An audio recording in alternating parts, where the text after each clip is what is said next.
Halo teman-teman, selamat datang di channel Dima. Di video kali ini saya akan menceritakan sebuah alur film yang berjudul The Jungle, yang dimana film ini berdasarkan kisah nyata, oke? Dan film ini berkisah tentang seorang pria yang terpisah dari temannya di hutan yang berada di sungai Amazon, dan dia terus berusaha untuk bisa bertahan hidup sendirian di sana. Dan ya, bagaimana keseruan ceritanya? Tanpa perlu berlama-lama lagi, langsung saja kita menuju videonya.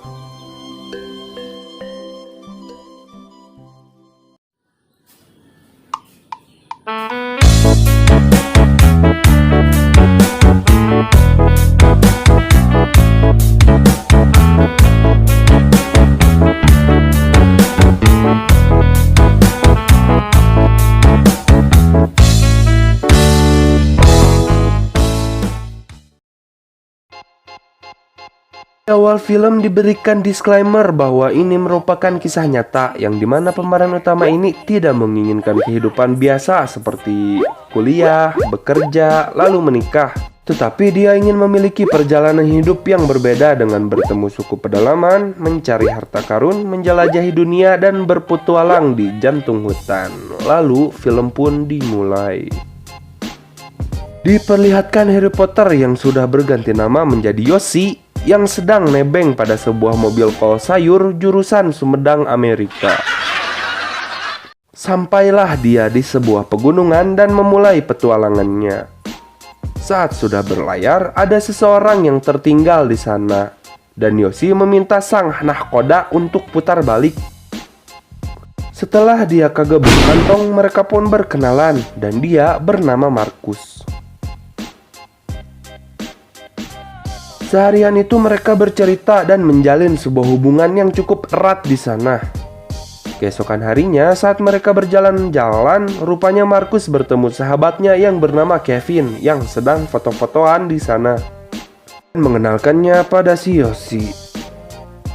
Lalu setelah saling tatap tanpa berbicara, akhirnya mereka pun meminum khamar alami di sana dan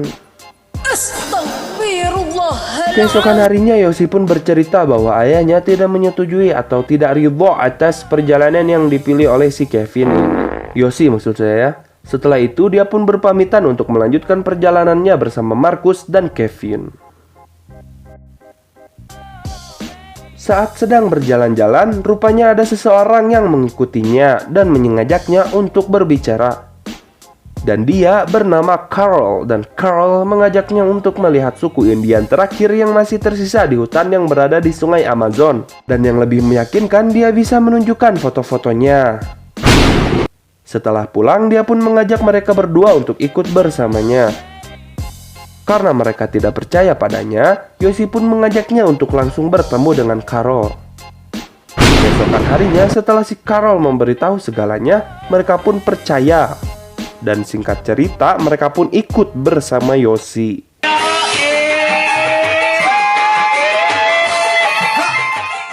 Sebelum perjalanan dimulai, mereka pun membeli perlengkapan dan makanan terlebih dahulu. Saat malam hari, Yoshi pun memperlihatkan sebuah benda keberuntungan berupa buku yang dia dapatkan dari pamannya. Lalu keesokan harinya, perjalanan pun dimulai.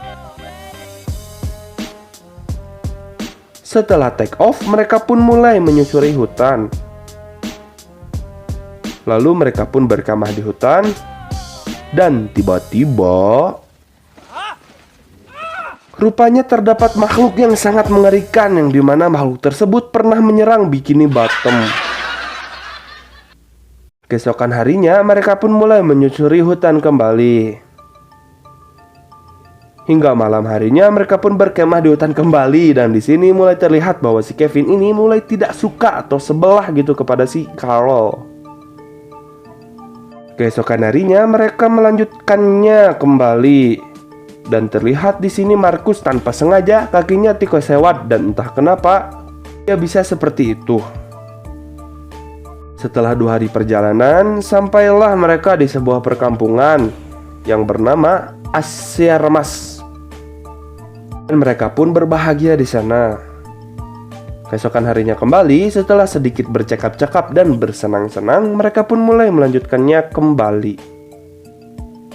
dengan si Kevin yang semakin menunjukkan bahwa dia sebel ke si Carl. Lalu di perjalanan mereka pun menemukan sebuah kerak untuk makanan malam atau santap malam gitu. Dan ya seperti yang kita kira, pada malam hari mereka pun memakannya. Keesokan harinya saat mereka melanjutkan perjalanan, rupanya terlihat Markus yang dimana kakinya mulai terasa sakit akibat tikus lewat kemarin.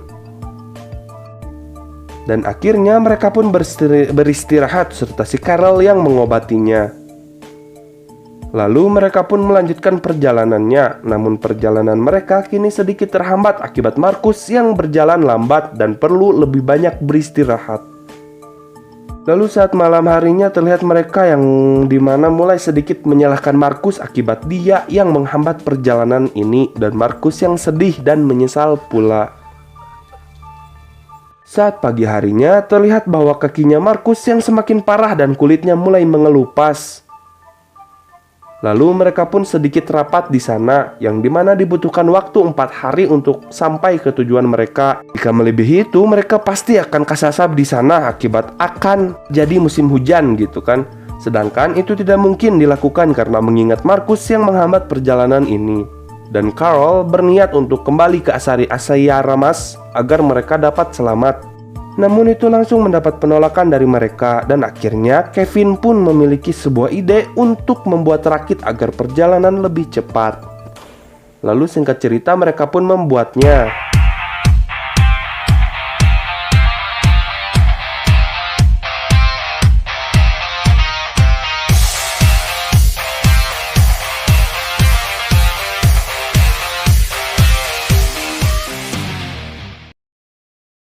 Lalu mereka pun mulai menyusurinya. Tibalah mereka pada sebuah arus air yang cukup besar dan rupanya di sini Carl dan Kevin malah bertengkar di sana. Alhasil mereka pun memilih untuk pergi ke tepian yang berada di depan sana. Setelah sampai di tepian, disinilah terjadi pertengkaran yang melahirkan perpecahan. Nasib. Keesokan harinya rupanya terjadi dua kubu antara Kevin dan Carl, yang dimana Kevin kekeh akan naik rakit, sementara Carl akan pergi berjalan ke sana. Lalu akhirnya diputuskan bahwa Markus akan ikut dengan Carl karena imbuhnya Kevin terlalu egois untuknya. Dan Yoshi secara terpaksa akan ikut bersama Kevin untuk membantunya di atas rakit. Setelah itu, Carl pun memberitahu dan memperingatkan mereka bahwa terdapat aliran arus yang cukup kuat di depan sana dengan 2 tebing di kedua sisi. Dan jika mereka berhasil melewatinya, mereka harus berhenti di sebuah tempat yang terdapat pantai di sampingnya. Tidak bisa berhenti, mereka harus melompat dan berenang melewatinya, atau dengan kata lainnya, jangan sampai mereka melewati tempat itu karena itu merupakan satu-satunya jalan keluar. Lalu akhirnya mereka pun berpisah di sana, yang mungkin ini merupakan pertemuan terakhir mereka. Dimulailah perjalanan mereka mengikuti sungai. Dan tibalah mereka di tempat yang diceritakan oleh Carl yang terdapat arus yang kuat di sana. Dan hingga akhirnya mereka pun ngait di sebuah batu dan terjebak di sana. Lalu Kevin pun berniat akan melompat ke seberang sana, lalu mengambil akar dan akan melemparnya kepada Yoshi agar dapat berpegangan di sana. Dan alhamdulillah, Kevin berhasil sampai. Dan saat akan menyelamatkannya, tiba-tiba rupanya dia palit dan terombang-ambing di sana. Aduh.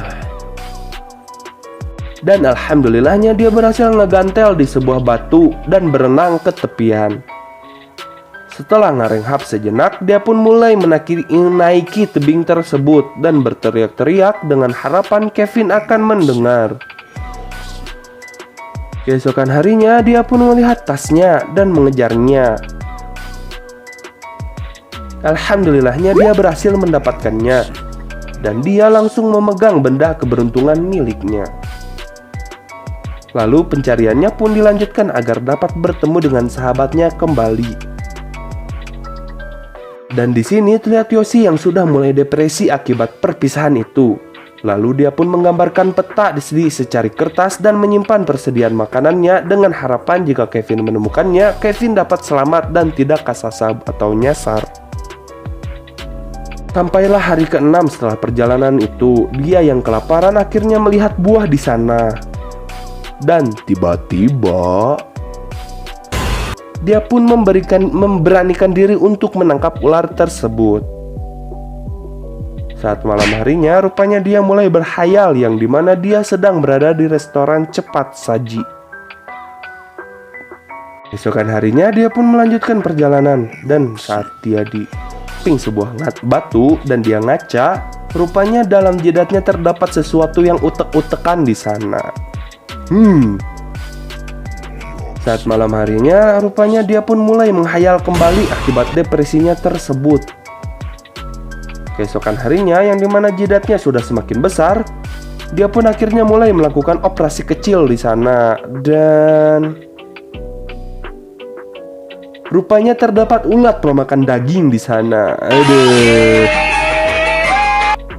Lalu saat dia berjalan-jalan, alhamdulillahnya dia menemukan 2 butir telur di sana yang sudah menjadi anakan burung.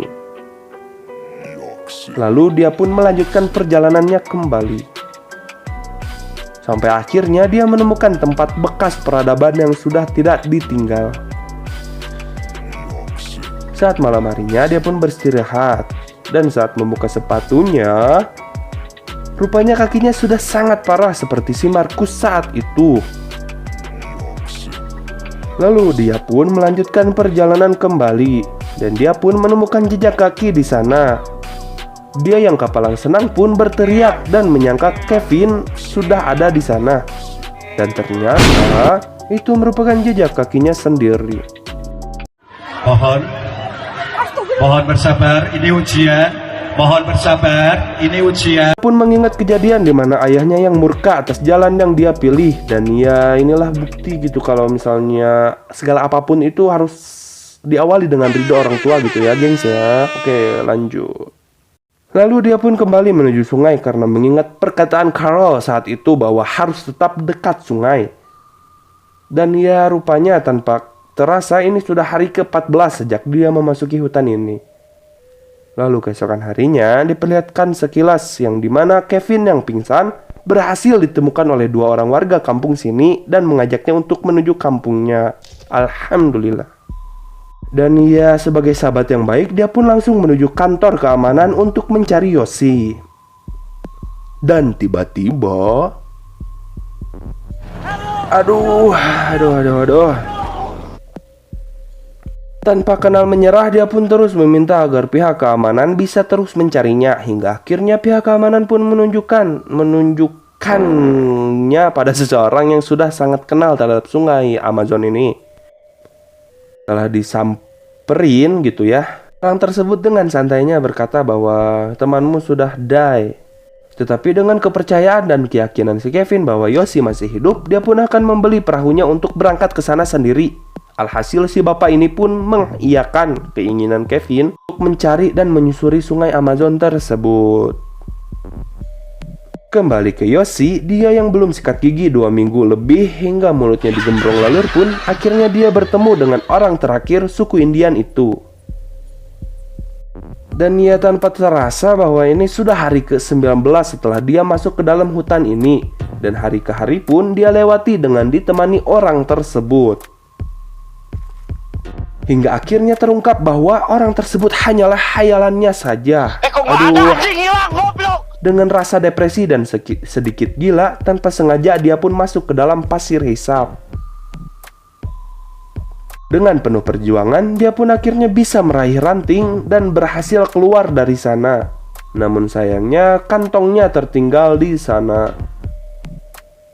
Karena dia sudah benar-benar terpuguh rasaan dan pemikirannya mulai kacau, dia pun memutuskan untuk melepaskan pakaiannya dan mengoyak-oyakan sebuah pohon yang penuh dengan semut merah Amazon. Dan alhamdulillahnya dia berhasil menuju sungai dan berhasil sadar kembali. Lalu dia menyusun sebuah kayu berbentuk huruf Y untuk menandakan bahwa dia berada di sini. Keesokan harinya, rupanya Kevin berhasil sampai ke kayu yang berbentuk huruf Y tersebut. Dan dia rasa sudah si Yoshi itu kayak nggak ada gitu ya. Akhirnya dia pun memilih untuk kembali, walaupun dia tanpa sengaja najong kayu tersebut. Lalu saat hampir saja dia meninggalkannya, rupanya ikatan batin mereka yang kuat membuatnya kembali ngaliuk ke arah Yoshi. Alhamdulillah.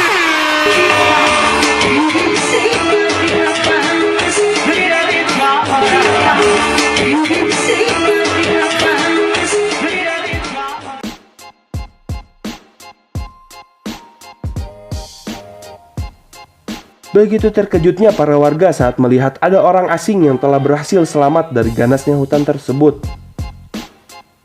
Lalu ditemukan data di mana Marcus beserta Carl rupanya tak pernah terdengar lagi, atau dengan kata lain, Carl dan Marcus mungkin die atau ya pokoknya nggak ada kabar lagi gitu ya.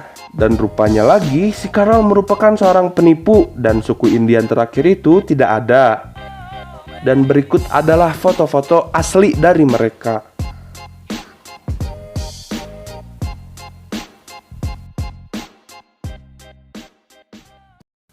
Dan tamat. Gila ya. Pandangan film ini menurut saya itu ya bahwa benar gitu, ridho orang tua itu penting dalam setiap tindakan yang akan kita lakukan, atau ya sebelum kita lakukan tuh ridho orang tua itu emang penting gitu ya. Dan ya sudut pandang serta pembawaan setiap pemain itu cukup kece dan begitu menjiwai menurut saya ya. Ini merupakan sebuah pertunjukan gitu, atau sebuah bukti di mana tekad yang kuat untuk selamat itu sangat penting dalam kehidupan ini. Walaupun yang kita lihat itu emang mungkin ada jalan lain, tapi kalau misalnya kita terus berusaha dan lakukan yang terbaik yang kita bisa, insya Allah pasti ada jalannya. Yang pasti jangan berhenti berusaha, walaupun kita lihat itu adalah kebinasaan atau kesia-siaan, karena yang menentukan berhasil atau tidak hanyalah Tuhan semesta alam. Dan ya cukup sekian untuk video kali ini. Terima kasih yang telah menonton sampai akhir. Kurang lebihnya mohon dimaafkan. Wassalamualaikum warahmatullahi wabarakatuh. Nuhun ya.